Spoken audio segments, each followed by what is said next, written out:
All right, good morning, everyone. This is Lesson 1, Part 2. This week we've done the product rule with exponents, where you added the exponents when you multiplied. Now we're going to do the quotient rule, which is division. And you're going to do the opposite of what you did in the product rule, which was adding. Now you're going to subtract the exponents. Now, here's Part 1 of your notes. You've got a fraction, so that means division. So when you divide exponents, you're going to multiply. You're going to subtract the exponent and take the higher exponent and multiply and subtract it. So let me show you some examples. All right, so go ahead and write that down. Okay, here's the second part of your notes. Same as the product property. Set up the same way. This is the algebra portion. You've got x to the a over x to the b, and then you're going to subtract b from a, or you could subtract a from b depending on the numbers and the exponents. So here's an example with actual numbers and exponents. So I have 9 over 6 over 9 to the second power. So 9 to the 6th power is on the numerator, 9 to the second power is in the denominator. They didn't really show very much work, but basically you're going to take the 6 minus 2, and that equals 4.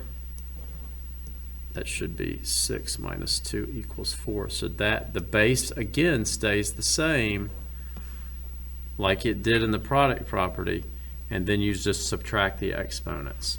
Okay, so let's look at why this works. Well, you've got 1, 2, 3, 4, 5, 6 nines on the top because of the 9 to the 6th power. Then you got 9 to the 2nd power in the denominator, and then we cancel out, and what you're left over is 9 to the 4th power, and that really is over 1, but they don't show it. Okay, so those are your examples for your notes. Here's the algebraic example. Here's a more numbers related example, and this is why it works. And now we're going to go into some real examples. Now there's 6 here. There's 2 easier ones at the top, and they get a little bit different in the middle, and then they have 2 variables at the bottom like they were for the product. So let's start at the top. These just have the x and the exponent, so the x is going to stay the same.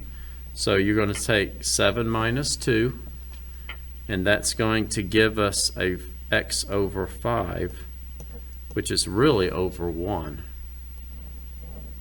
Okay, so again, let's do the example. 1, 2, 3, 4, 5, 6, 7 over 1, 2. For this x to the second, cancel out. Cancel, cancel, cancel, cancel.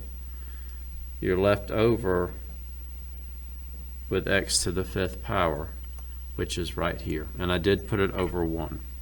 So let's look at 8. Now I'm not going to draw out the x's, but basically you're going to do 13 minus 5, which equals 8.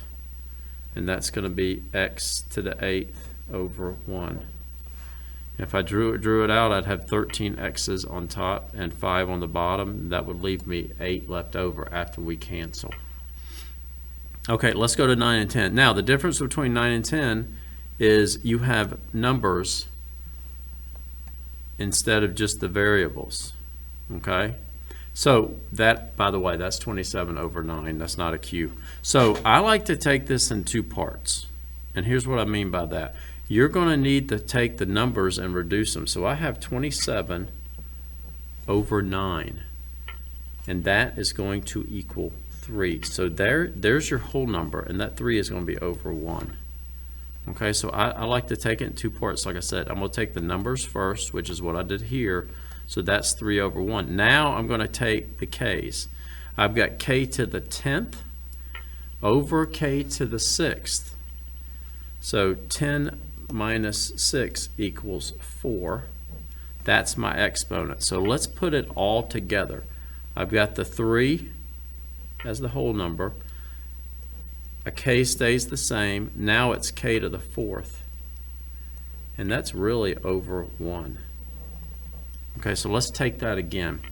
I took it in two parts. I did the numbers first, which I did 27 over 9 equals 3, and I did put it over 1.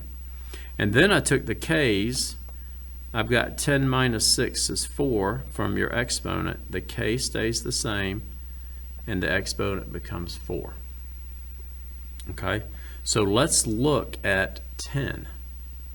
Again, let's take it in two parts. Now I have 6 over 30 from here. I'm going to divide both of those by 6, and that gives me 1 over 5. Now we've got to take the ends.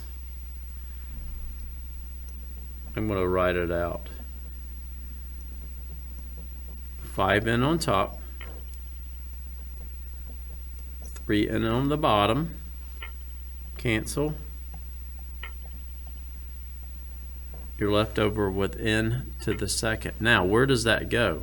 There's more n's at the top than at the bottom. So let's rewrite our fraction. Don't forget about this 1/5. You don't need the 1, so you're going to put it over 5. All right, so this is our final simplified answer. So let's review what we did. I took the number, the fraction part, 6 over 30. I divided by 6. I got 1, I got 5. Then I came down here and worked with my exponents. I put 5 on the top, 3 on the denominator, and I canceled out and ended up with 2 n's in the numerator. So that's why I put that in the final answer, over 5. Where did this 5 come from? Here. I don't need to put the 1 there. You could, but you don't need to. Okay, so those are the second examples, which include coefficients and variables.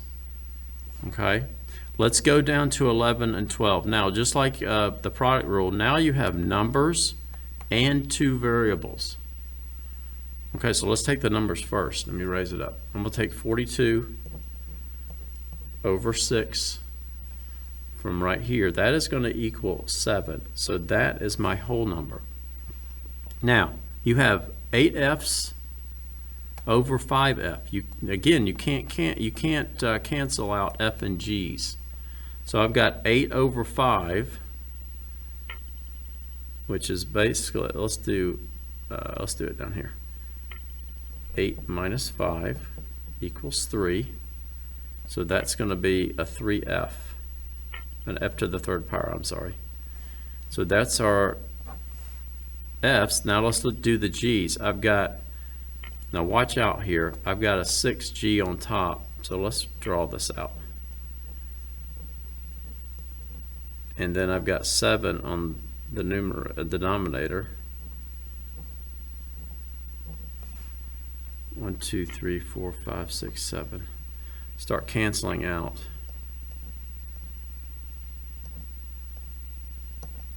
Let's see what happens here.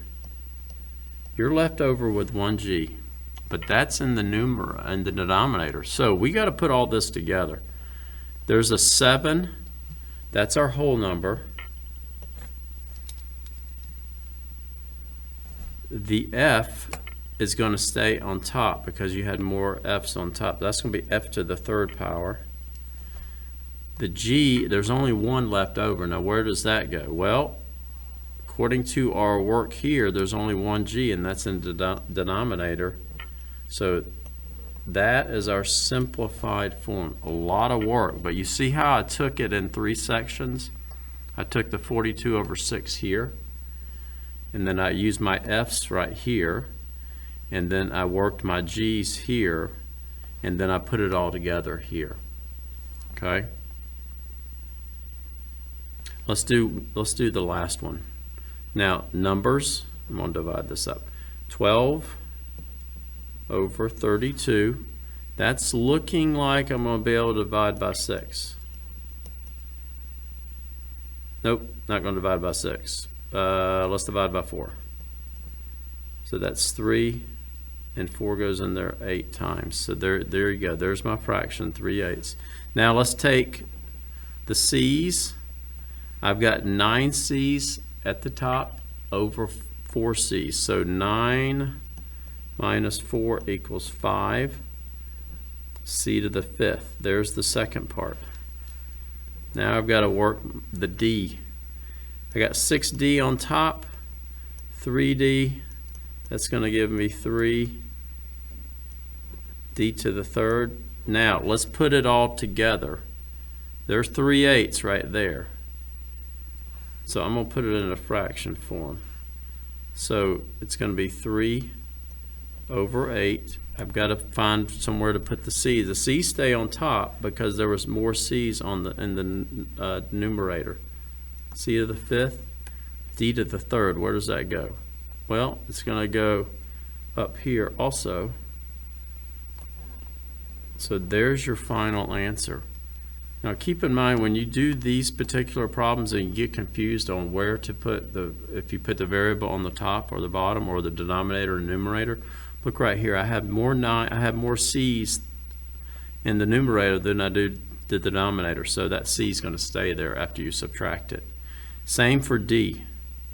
6d's up here, 3d's down here. I did 6 minus 3, so that d to the 3rd is going to stay in the numerator. So there's your quotient rules, and we will practice some more of those in just a little bit. So I'm going to let you get those notes down.